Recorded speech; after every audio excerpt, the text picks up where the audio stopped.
Today's workout is a 20-minute postpartum cardio workout designed to help you burn fat without depleting your body of what it needs to recover from childbirth and care for your baby.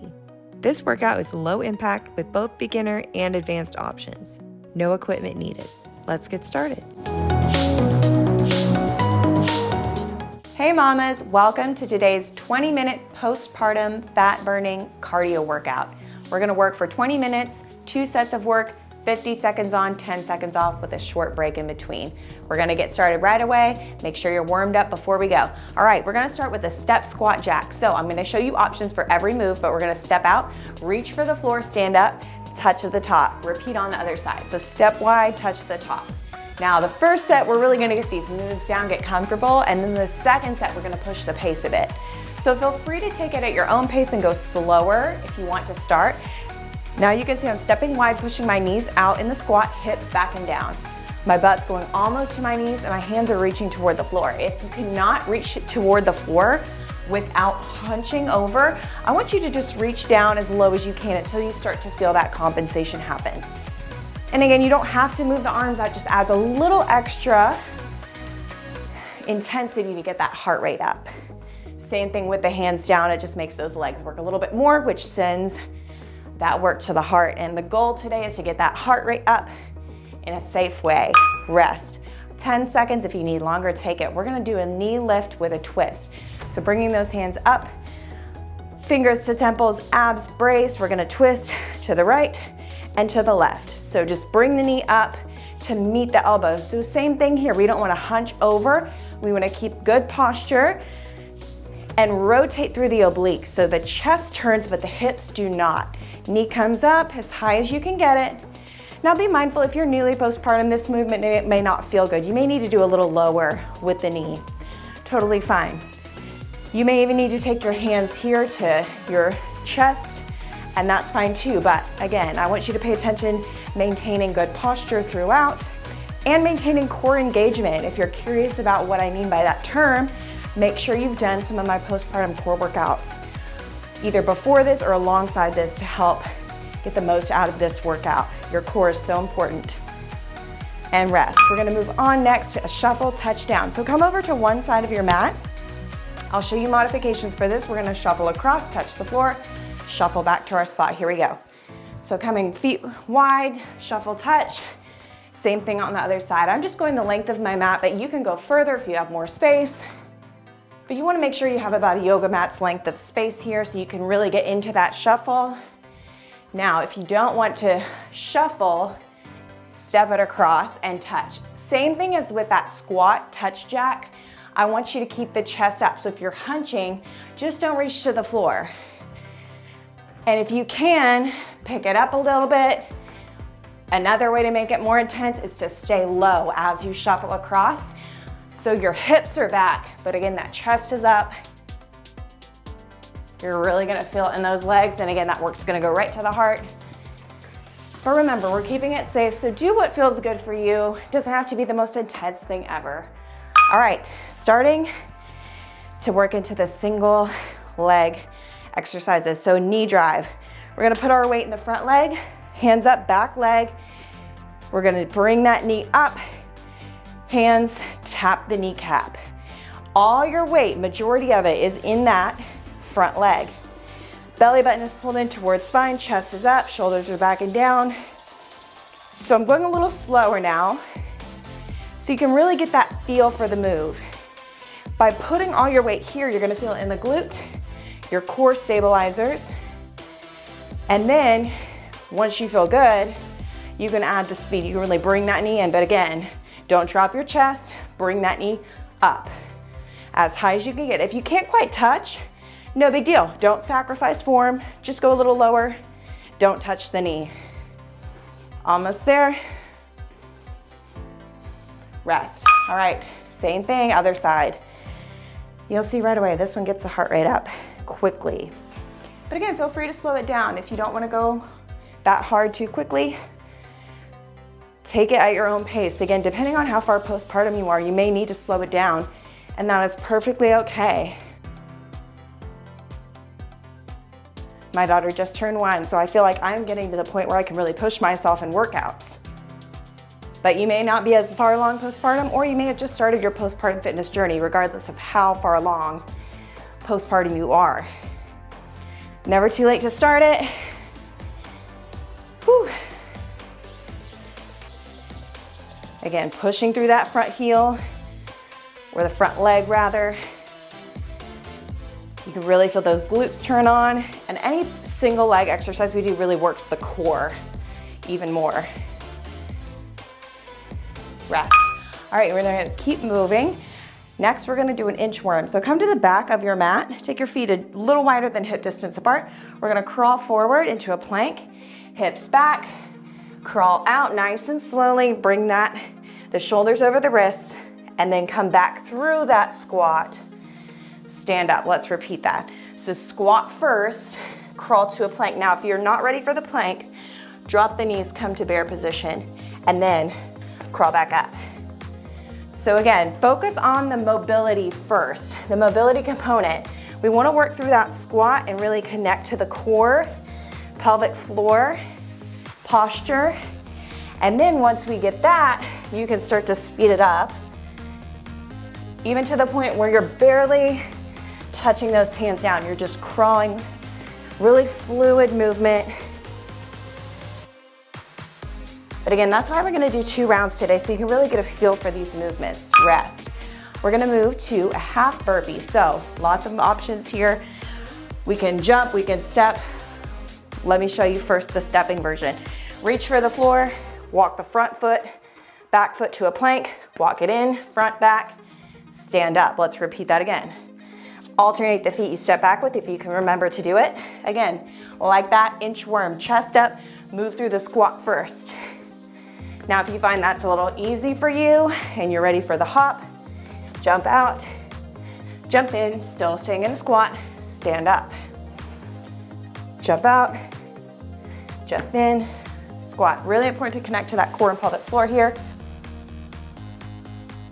If you're newly postpartum, I do not recommend the jump, but if you're like me, maybe a little bit further along, you're ready for it, you can add it in. But you can always do a combination of both too. You don't have to commit to one thing or the other. Do what feels good in the moment. Rest. All right, moving on to the floor. Hands and knees, we're gonna do the shoulder tap. So your knees come a little wider than your hips. Shoulders over wrist, belly pulled into the spine. Let's tap right hand, left shoulder, left hand, right shoulder. So I'm showing you from this side so you can see the spine position. Long straight back, hips are forward, belly button's pulled in toward the spine, and my shoulders are right over my wrists. That's the perfect alignment to work not only the shoulders, but your core. A lot of times people will push back into their hips. That's not gonna do anything for your shoulders. It's also gonna take the pressure off your core. Another thing, you wanna keep hips and shoulders square to the floor. So from the front, you can see as I lift one arm, I'm not shifting my weight right or left, keeping everything centered. Now this move I'm going slow to show you how to get the connection, but in the second round I'm going to show you how to speed it up to get the cardio element. Rest. All right, we're going to move to our feet one more time for a side crunch. So starting with the right side, right toe pointed, right arm up, left arm out. We're going to crunch up and down. So bring that knee toward the elbow. Again, I don't want you hunching over. I say that in almost every exercise, but posture is such a key component to get the most out of this workout, and every workout really. So bringing that knee up, light tap on the toe. Again, 99% of your weight is here. So that's gonna put that work into the glute, cause your core to have to work even harder to stabilize.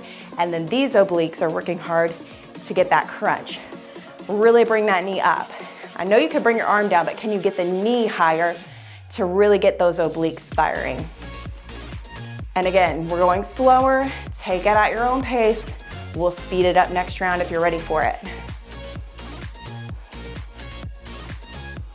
Last one. Whew, it's a good balance challenge too. All right, moving to the other side, same thing. And you're gonna shift your weight a little bit. Obviously, you have to shift into that leg, but again, we're not leaning to the side. We wanna keep everything stable. And if you feel like this leg is really heavy, like you're falling, try to bend this knee more and sit into it a little bit. That's gonna help you find more stability.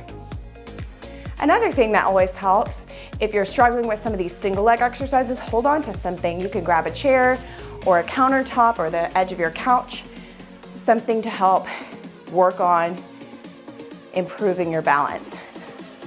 Such an underrated part of fitness, but balance is so important for functional strength.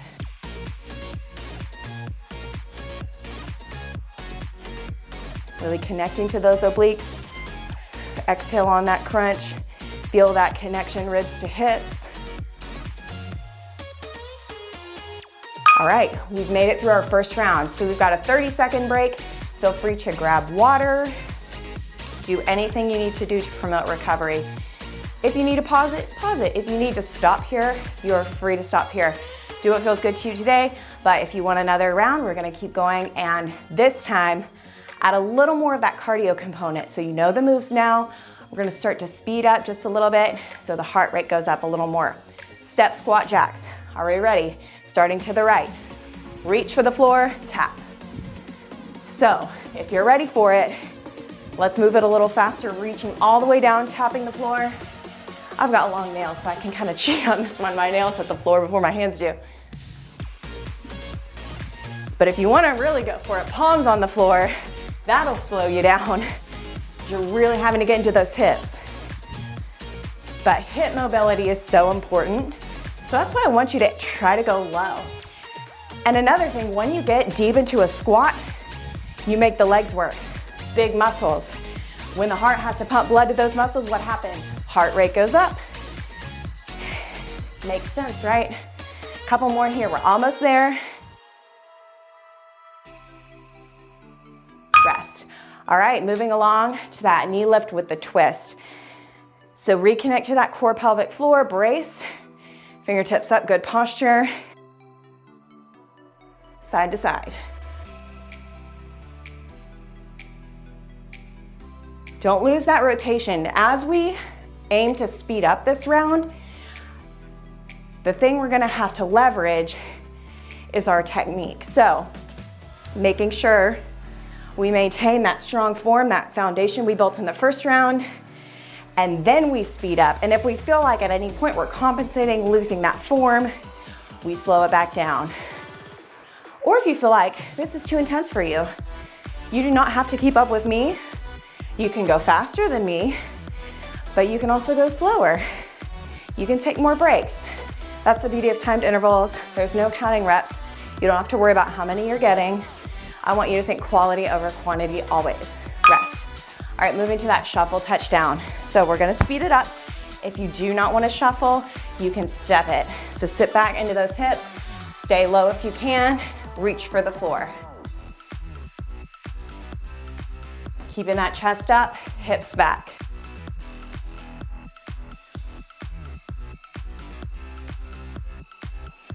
Toes are out slightly as you shuffle across. And we want to keep those legs loaded. Again, if you can't reach all the way to the floor, just keep your hands up here or reach down. Come up a little higher if those legs are really killing you. But if you can, stay low. And again, that's gonna help spike that heart rate. We want that little heart rate spike that we get in this workout, but we don't wanna keep it high for too long. So this workout should be challenging, but not excessively challenging. Rest. If it is, maybe that's a sign you need to take more breaks, slow it down. Listen to your body. All right, going to the knee drive. So one leg forward, hands up, knee comes in. Remember, 99% of that weight's in the front foot. Now that we know this move, we're gonna start to speed it up. Pull that knee in. Crunch. So you get that ab component, the glute component, and the cardio component.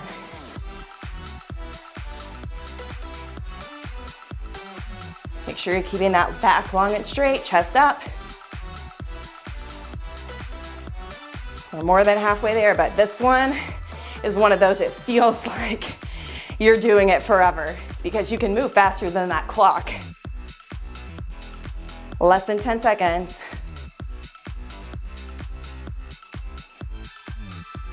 Rest. Whew.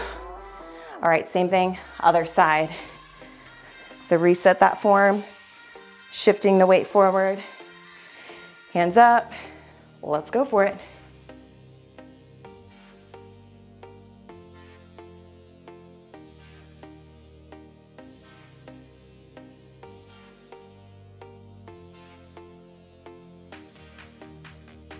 Single leg movements, it's called unilateral training. It's so good for evening out the stronger and weaker sides of the body.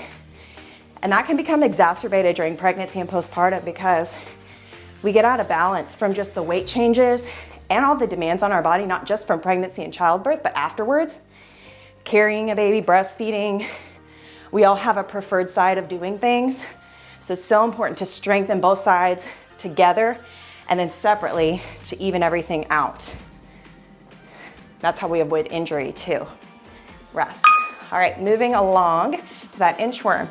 So come to the back of your mat. Again, feet are a little wider than hip distance apart. We really want to focus on getting in that squat before we crawl. Here we go, squat, crawl out. So here's one more slow, and then we're gonna speed it up. If you can, really move those hands fast. So the hips are doing all the work, the hands just support you as you're crawling. Don't forget that strong core brace once you're in that plank, strong core brace.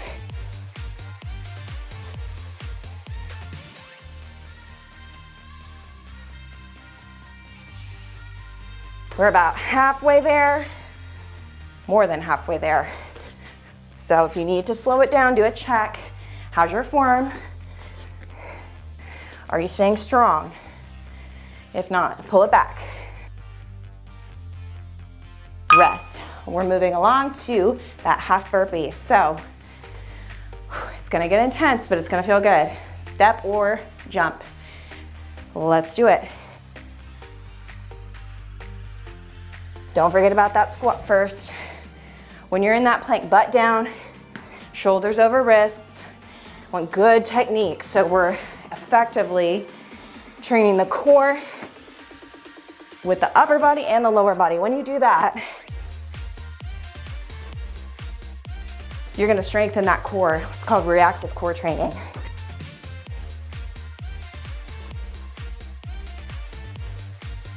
Feel free to do a combination of both. If you need a little recovery, step, go back to the jump when you're ready, or not.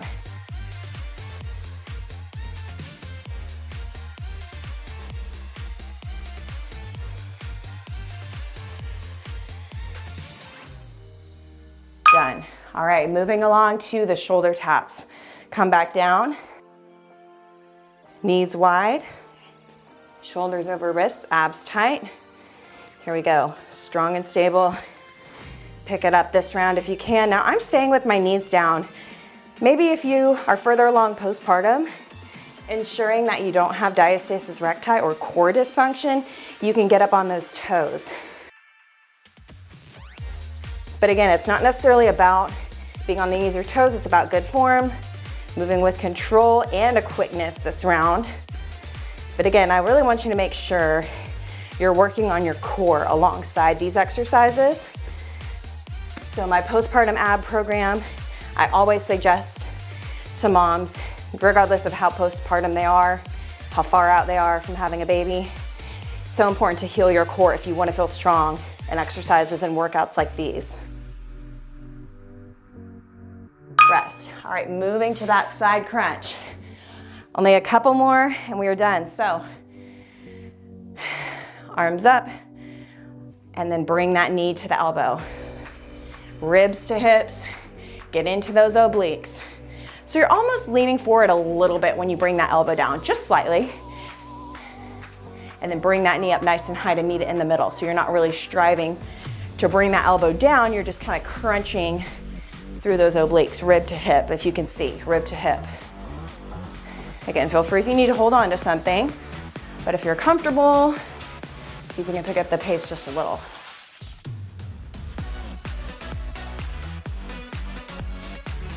I'm out of breath. I don't know about anybody else. Doesn't take a lot, just effective movements. Done with good technique. That's all you need. You don't need a long time. Rest. All right. Whew. One more, this is it.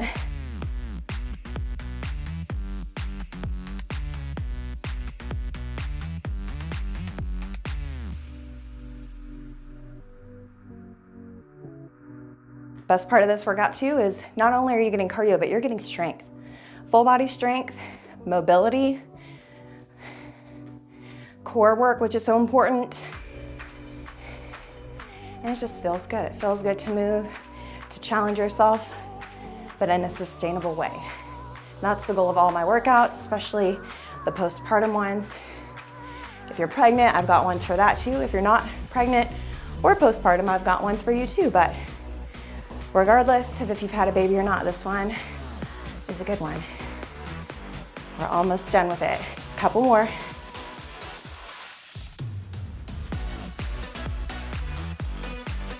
That's it. Whew, 20 minutes, done.